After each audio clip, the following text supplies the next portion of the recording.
Welcome to the tutorial How to Mystify Your Story. This is the third episode. Here and in the next video we will discuss basic strategies of how to get from your first definition to a mysterious story. As you may remember, this definition comprises an action of crossing a physical or moral border. The first strategy is to disperse this definition. It is related to the background story, and the way we split and disseminate it gives us a first structure for its connection to the foreground story.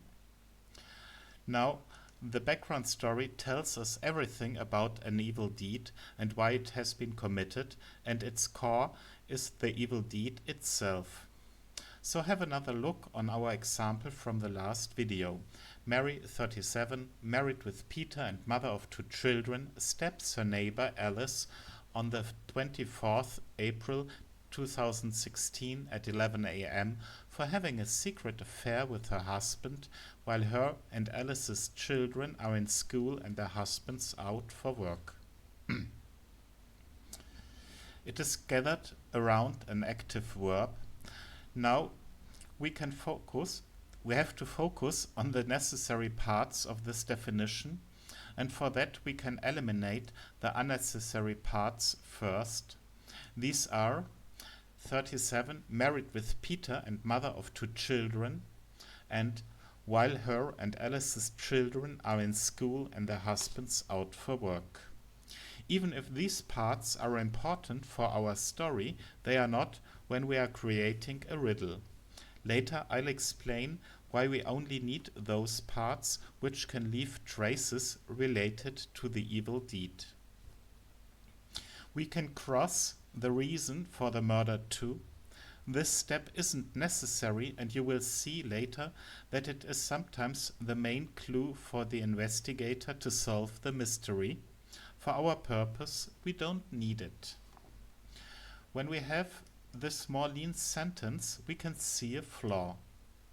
There is no weapon or thing with which the murder is committed. We have to fix this with something objective and sensual, for example, a dagger.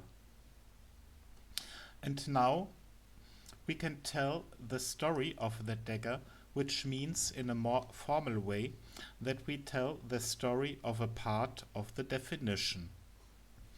In our example, the murderer doesn't cash the dagger but sells it to a receiver of stolen goods.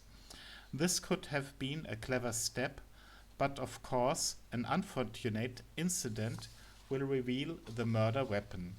The receiver sells the dagger to a rich client who collects ancient weapons. The client is accused for fiscal fraud, and during a house search, the still blood-stained dagger draws the attention of an inspector. Some further examinations in a laboratory connects the dagger to the still unsolved murder. Of course, we can use this connection to install some misunderstanding and a red herring. The rich client could have some relations to the family of the victim, and this could lead our investigator on a wrong track for some while. We will see in further examples that you can construct very complex stories using the strategy of dispersion. Let's now have a look into the second book of Harry Potter, Harry Potter and the Chamber of Secrets, and how the mystery is dispersed. As you might know, someone has released a terrible threat, an unknown creature that haunts the castle of Hogwarts. Later it will be identified as a basilisk. A basilisk is a giant snake that can petrify other living beings with its gaze. The story itself is complex, and the main background story is extended by other background stories.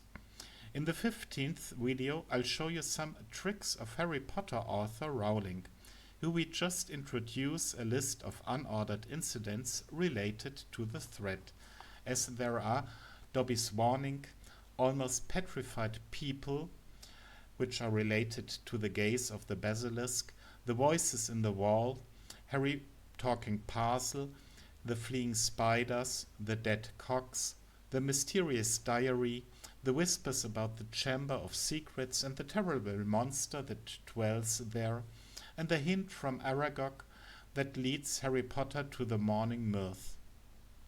So you can see that Rowling is a genius in giving hints and signs that intensify the mystery around a nameless terror. Visualized, we have following scheme of dispersing the evil deed or the deadly threat or the devilish plan into a foreground story. This is pretty easy, but remember that a background story can emerge other background stories, and if you create 3 or 4 of them, you already have a very tricky point of departure for your plot. In the next video, we will discuss the masking of the background story. If you have enjoyed this video, give me a thumb up, and I hope you are curious about the second strategy, the strategy of masking.